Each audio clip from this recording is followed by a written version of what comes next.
Hello friends, welcome to back my channel education hub. तो हमारे tenses चल रहे थे और टेंसों में हमारा फ्यूचर टेंस चल रहा था, जिसमें हमारे फ्यूचर परफेक्ट और फ्यूचर कंटिन्यूअस दो बाकी रह गए थे। तो मैंने बोला था कि मैं बाद में इसकी वीडियो बनाऊंगी। तो आज हम बात करते हैं फ्यूचर परफेक्ट टेंस की। तो स्टार्ट करते हैं वीडियो। उससे पहले आप मेरे चैनल को लाइक करें, शेयर करें एंड सब्सक्राइब करें। तो डेफिनेशन इसकी बात करते हैं। The future perfect tense is a tense form that can be used to represent an action or event that will be over within a particular time in the future। मतलब अपना भी कोई काम होता है, कोई एक्शन होता है, वो एक पर्टिकुलर टाइम में फ्यूचर में फिनिश हो चुका होता है। तो टाइम के अकॉर्डिंग वो काम फिनिश हो जाता है, तो वो होता है future perfect tense.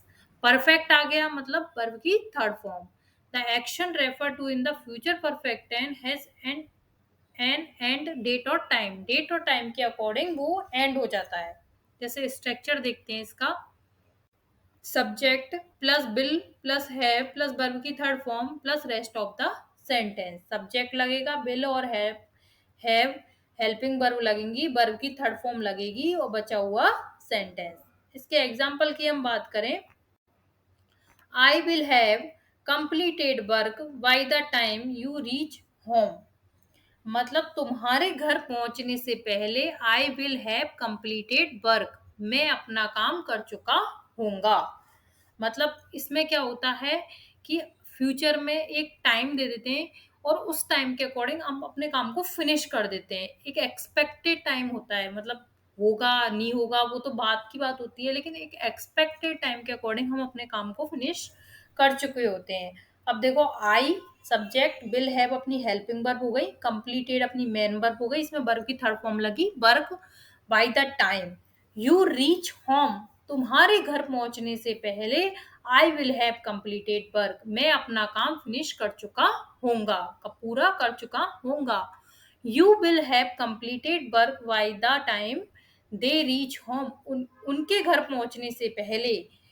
By the time मतलब time, you will have complete, तुम अपना काम पूरा कर चुके होंगे, क्योंकि फ्यूचर की बात चल रही है। तो ऐसे तो है नहीं करोगे, होंगे मतलब तुम अपना पूरा काम कर चुके होंगे। पास्ट का नहीं जाएगा, प्रेजेंट का नहीं जाएगा, फ्यूचर की बात करें तो फ्यूचर में जाएगा। He will have completed work by the time you reach home, she will have completed work by the time you reach home, they will have completed work by the time you reach home. अब हम बात करें इसकी negative sentence की। तो देखो, negative sentence क्या होता है जिसमें नॉट लग जाता है, वही नेगेटिव हो जाता है। अब देखो, नॉट किस पे लगा, थर्ड नंबर पे लगा। Subject plus will plus not plus have plus verb की third form the rest of the sentence. अब इसमें क्या होगा, केवल नोट लग जाएगा, विल हैव अपनी हेल्पिंग वर्ब हो जाएगी और वर्ब की थर्ड फॉर्म लगेगी। अब देखो एग्जांपल देखते हैं इसके। I will not have completed work by the time you reach home, तुम्हारे घर पहुंचने से पहले आई विल नॉट मैं अपना काम फिनिश नहीं कर चुका होऊंगा। मतलब नॉट लग गया, मतलब नहीं। You will not have completed work by the time they reach home. He will not have completed work by the time you reach home। सबके साथ will not he will have लगेगा और not है, negative sentence है तो not लगेगा। She will not have completed work by the time you reach home. They will not have completed work by the time you reach home। तो ये अपना negative sentence हो गए, इसमें नॉट लगेगा, पॉजिटिव में नॉट नहीं लगेगा। अब बात करते हैं हम इंट्रोगेटिव सेंटेंस की। तो उनसे क्या करते हैं हम, क्वेश्चंस वाले जो सेंटेंस होते हैं उनको बोलते हैं इंट्रोगेटिव सेंटेंस। अब इसमें क्या होगा, बिल प्लस सब्जेक्ट प्लस है प्लस वर्ब की third form plus rest of the sentence और question mark.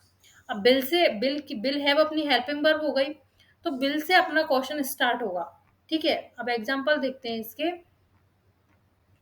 Will I have completed work by the time you reach home, क्या तुम्हारे घर पहुंचने से पहले मैं अपना काम कर चुका होऊंगा।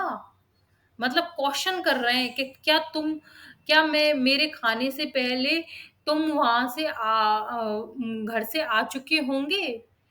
क्या मंदिर जाने से पहले तुम स्कूल जा चुके होंगे। मतलब इस तरीके से क्वेश्चन करते हैं। Will you have completed work by the time they reach home, will he have completed work by the time you reach home? Will she have completed work by the time you reach home? Will they have completed work by the time you reach home? तो देखो इसमें questions करते हैं। आपने इतने सारे tense पढ़ लिए, अब तो आपको समझ में ही आ गया इंट्रोगेटिव सेंटेंस में क्वेश्चन करते हैं, नेगेटिव में नॉट लगता है, सिंपल सिंपल में नोट नहीं लगता।